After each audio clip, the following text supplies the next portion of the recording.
Share market में बहुत से लोग आपको कहते मिलेंगे कि शेयर को खरीद लो, खरीद करके भूल जाओ।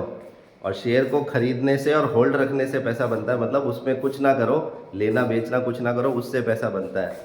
उससे जो पैसा बनता है, आदमी मर जाए उसके बाद में पैसा बनता है। तो किसकी कितनी उम्र है कोई बता नहीं सकता, पहली बात तो। और दूसरी, अगर शेयर मार्केट में सिर्फ होल्ड रखने से खरीद करके शेयर को पैसा बनता, तो क्यों शेयर मार्केट को रोज़ 5 घंटे 6 घंटे तक खोला जाता, हफ्ते में जो 5 दिन खुलता है। तो शेयर मार्केट में असली पैसा जो बनता है वो सिर्फ होल्ड रखने से नहीं, शेयर के भाव में जो वोलेटिलिटी होती है उससे पैसा बनता है। वोलेटिलिटी को सरल भाषा में समझे तो वोलेटिलिटी और कुछ नहीं, जो भाव का उतार चढ़ाव होता है, मतलब भाव कभी ऊपर चला जाता है कभी नीचे आ जाता है, उसी को वोलेटिलिटी बोलते हैं। अब इसको कुछ भी कहा जा सकता है, वोलेटिलिटी से पैसा बनना भी बोल सकते हैं, ट्रेडिंग से पैसा बनना भी बोल सकते हैं। क्योंकि ट्रेडिंग भी और कुछ नहीं, सस्ते भाव पे किसी चीज़ को खरीदना और महंगे भाव पे उस चीज़ को बेचना, ये ट्रेडिंग होती है। और पूरी दुनिया या पूरे जितने व्यापारी होते हैं, भले ही वो दुकानदार हो, शोरूम वाले हो, वो सब ट्रेडिंग ही कर रहे हैं, ट्रेडिंग का बिजनेस ही करते हैं। सस्ती चीज़ें खरीदते हैं होलसेलर से, डिस्ट्रीब्यूटर से, और उनको महंगे भाव पे कस्टमर्स को बेचते हैं। तो एक्चुअल में जो पैसा बनता है वो सिर्फ वोलेटिलिटी से बनता है, किसी भी चीज़ को रखने से पैसा नहीं बनता। चाहे वो सोना हो, चाहे वो चांदी हो, चाहे वो शेयर हो, चाहे वो ज़मीन हो, हर चीज़ के भाव के उतार चढ़ाव से ही पैसा बनता है।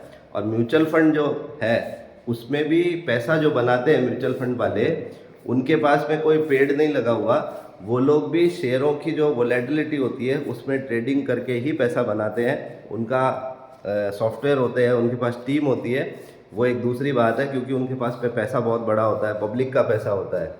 तो वोलेटिलिटी किसी भी चीज़ के अंदर होनी ज़रूरी है और उसी से पैसा बनता है, और शेयर मार्केट में भी उसी से पैसा बनता है। और इसका दूसरा और उदाहरण अगर आप समझें, तो कोई भी शेयर मार्केट में जो कंपनी है, जैसे अगर वो 500 करोड़ की है या 1000 करोड़ की उसकी मार्केट कैप है, तो वो एक समय के बाद में जब 10,000 करोड़ 20,000 करोड़ पे पहुंच जाएगी, उसके बाद में वो कंपनी 10,000 20,000 करोड़ से कोई ज़रूरी नहीं कि वो 40,000 करोड़ पे पहुंचे, ऐसा कोई ज़रूरी नहीं। क्योंकि हर कंपनी, जैसे हर इंसान का एक बढ़ने का टाइम होता है, और एक स्टेज के बाद में वो बढ़ता नहीं है, सिर्फ उसको मेंटेन रहना रहता है उस स्टेज पे जहाँ तक वो बढ़ गया।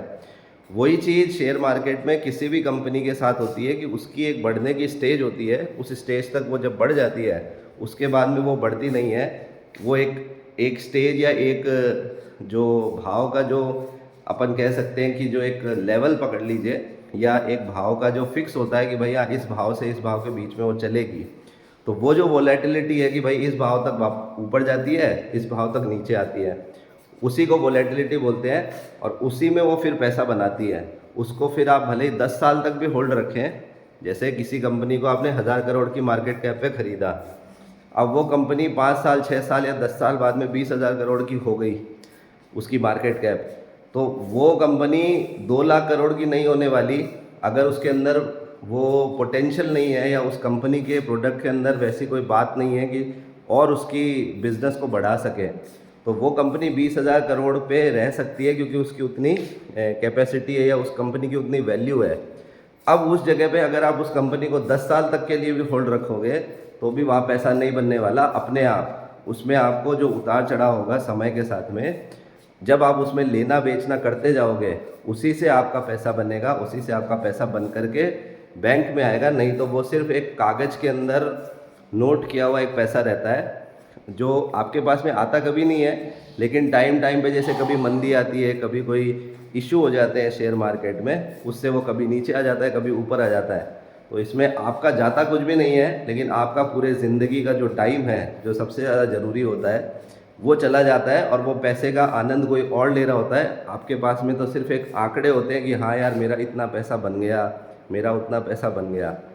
तो इसीलिए शेयर मार्केट में सबसे ज़्यादा ज़रूरी है वोलेटिलिटी के साथ रहना, वोलेटिलिटी के अंदर पार्टिसिपेट करना। मतलब उसके अंदर आप जब तक लेना बेचना नहीं करेंगे, वो आपकी वैल्यू है जो कागज़ के अंदर चलती है, सिर्फ कभी ऊपर चली जाएगी, कभी नीचे आ जाएगी, लेकिन अल्टीमेटली आपके हाथ कुछ नहीं आएगा एक टाइम के बाद में।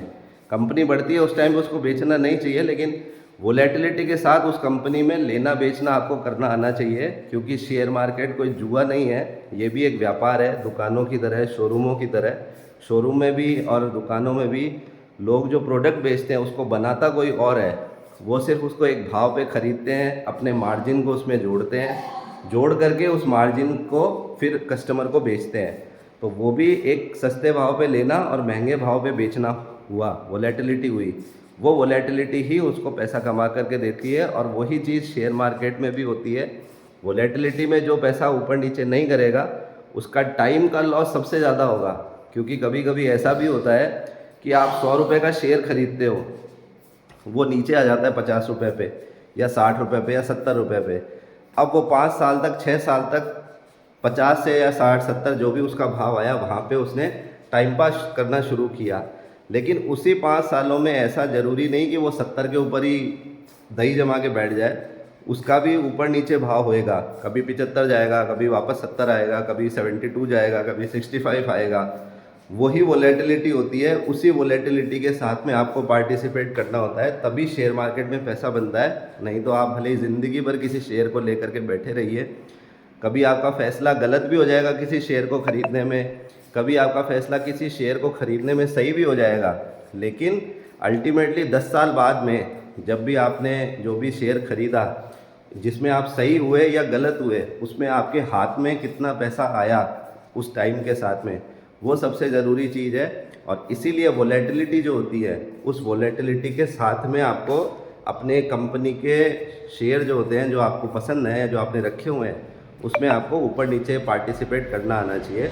तो सिर्फ होल्ड रखने से या शेयरों को भूल जाने से पैसा नहीं बनता, वोलेटिलिटी के साथ में रहने से पैसा बनता है। धन्यवाद।